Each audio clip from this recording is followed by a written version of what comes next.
تھا کہ ماں باپ کی شان میں اگر گستاخی کوئی کر بیٹھے تو کیسے معافی مانگے۔ دیکھیں، سب سے پہلے گستاخی کی نوعیت آپ یہ دیکھیں کہ کیا ہے۔ بعض اوقات ایسا ہوتا ہے کہ ماں باپ کسی غلط کام کا حکم دے رہے ہوتے ہیں اور اس میں حکم شرع یہی ہے کہ ماں باپ کی عظمت اپنے مقام پر، لیکن آپ کے نبی کی عظمت ماں باپ کی عظمت سے زیادہ ہے۔ انہوں نے ارشاد فرمایا کہ اللہ تبارک و تعالیٰ کی نافرمانی میں کسی مخلوق کی اطاعت جائز نہیں۔ اب اگر آپ نے منع کیا اور اس پہ ماں باپ ناراض ہو رہے ہیں کہ تم بدتمیز ہو گئے، ہمارا کہنا نہیں مان رہے،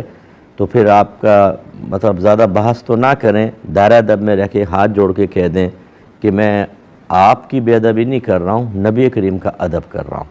تو اس میں تو اطاعت نہیں ہوگی۔ ہاں، ویسے اگر آپ نے کوئی غلط معاملہ کر دیا، گھور کر دیکھ لیا، سخت لہجہ کیا، بدتمیزی کر لی، دو بدو جواب دے دیا، تو بالکل یہ حرام اور گناہ کبیرہ ہے۔ اللہ تعالیٰ فرماتا ہے فَلَا تَقُلْ لَهُمَا اُفٍّ وَلَا تَنْهَرْهُمَا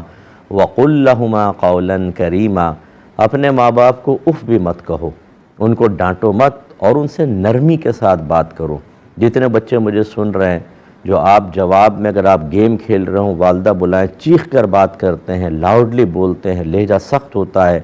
چہرے پر ناگواری کے آثار ہوتے ہیں، دروازے زور زور سے مارتے ہیں، پاؤں پٹکتے ہوئے نکل جاتے ہیں، اٹھتی ہوئی جوانی ماں باپ کے دل میں ڈر پیدا کر دیتی ہے کہ اگر ہم کچھ کہیں گے ایسا نہ ہو پلٹ کے جواب دے دے۔ اس طرح کا ماحول بنانا آپ کی آخرت کے لیے انتہائی خطرناک ہے۔ اور بہرحال اگر کبھی گستاخی ہو جائے تو قدموں میں گر کے معافی مانگ لیں، ہاتھ جوڑیں ان کے سامنے، پاؤں پکڑ لیں کہ مجھے معاف کر دیں، مجھ سے غلطی ہو گئی، میں آئندہ انشاءاللہ نہیں کروں گا۔ مجھے اللہ کی رحمت سے امید ہے، والدہ کی شفقت بہت زیادہ ہوتی ہے، والد صاحب بہت شفیق ہوتے ہیں، انشاءاللہ وہ آپ کو معاف کر دیں گے۔ میرا مشورہ یہ ہے بیٹا، خدمت کریں اپنے ماں باپ کی، ان کی دعائیں لیں۔ بعض ایسے بچے ہوتے ہیں جو ماں باپ سے رولڈلی رویہ رکھتے ہیں، کھنچ کر رہتے ہیں، دوستوں سے باتیں کریں گے تو بانچیں کھلی ہوں گی، ماں باپ سے باتیں کریں گے تو چہرے پر سختی کے آثار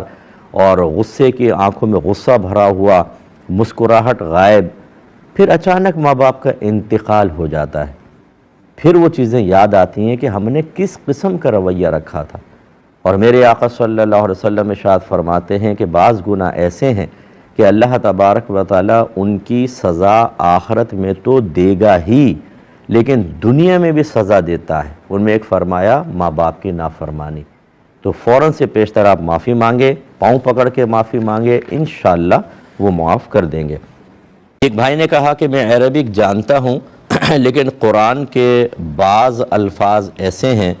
کہ وہ دو طرح سے پڑھے جا سکتے ہیں ان کی نالج کے مطابق، تو مجھے سمجھ میں نہیں آتا کہ میں کس طرح پڑھوں، تو میں دونوں طرح اس کو پڑھ لیتا ہوں، اور پڑھنے کے بعد پھر میں اللہ تعالیٰ کی بارگاہ میں کہتا ہوں کہ اللہ تعالیٰ اگر مجھ سے کوئی غلطی ہو تو مجھے معاف فرما دینا، کیا حکم شرع ہوگا۔ دیکھیں، اچھی طرح یاد رکھیں کہ جو قرآن کی زبان ہے، ایک تو یہ عربک فصیح عربک کہلاتی ہے، یعنی بڑی فصاحت اور بلاغت کے ساتھ ہے، یعنی زبردست قسم کی علمی عربک جس کو آپ کہتے ہیں۔ اسی لیے جتنے عرب علماء ہیں ان کو جب آپ عربک بولتے ہوئے دیکھیں گے تو بالکل وہ قرآن و حدیث کی زبان کے اندر بول رہے ہوں گے جیسے وہاں عربک یوز ہوئی ہے، کیونکہ فصیح عربک بول رہے ہوتے ہیں۔ جبکہ آپ جو روڈوں پہ سن رہے ہوتے ہیں، دکانوں پہ سن رہے ہوتے ہیں، اس کو عامی عربی کہتے ہیں۔ یہ بالکل مطلب فصاحت و بلاغت سے علیحدہ ہوتی ہے، یہ گرامر کے قواعد سے بالکل آزاد لینگویج ہوتی ہے کہ جہاں پر زیر پڑھنا ہے وہاں پہ یہ پیش پڑھ رہے ہوتے ہیں، اور جہاں پر پیش پڑھنا ہے وہاں زبر پڑھ رہے ہوتے ہیں، اور ایسے الفاظ شامل ہو گئے عربی کے اندر جس نے اس کی فصاحت و بلاغت کو تباہ کر دیا ہے۔ تو لہذا اب ہوا یہ ہوگا کہ آپ نے وہ عامی عربی سیکھ لی ہوگی، اور اب آپ جب وہ الفاظ پڑھتے ہیں تو آپ غور کرتے ہیں کہ قرآن میں تو ایسا لکھا ہے، جبکہ عام طور پہ تو اس لفظ کو ایسا پڑھا جاتا ہے، اب میں ایسے پڑھوں ایسے پڑھوں۔ تو گزارش یہ ہے کہ آپ منزل من اللہ کے مطابق پڑھیں۔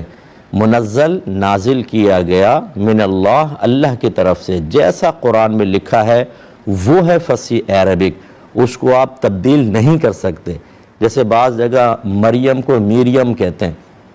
تو آپ وہاں جب قرآن میں پڑھیں گے تو مریم کو ہی پڑھیں گے، مریم پڑھیں گے، تو بالکل اگر آپ نے اس کو تبدیل کیا تو یہ منزل من اللہ کو تبدیل کرنا لازم آئے گا، اور یہ بالکل غلط ہوگا۔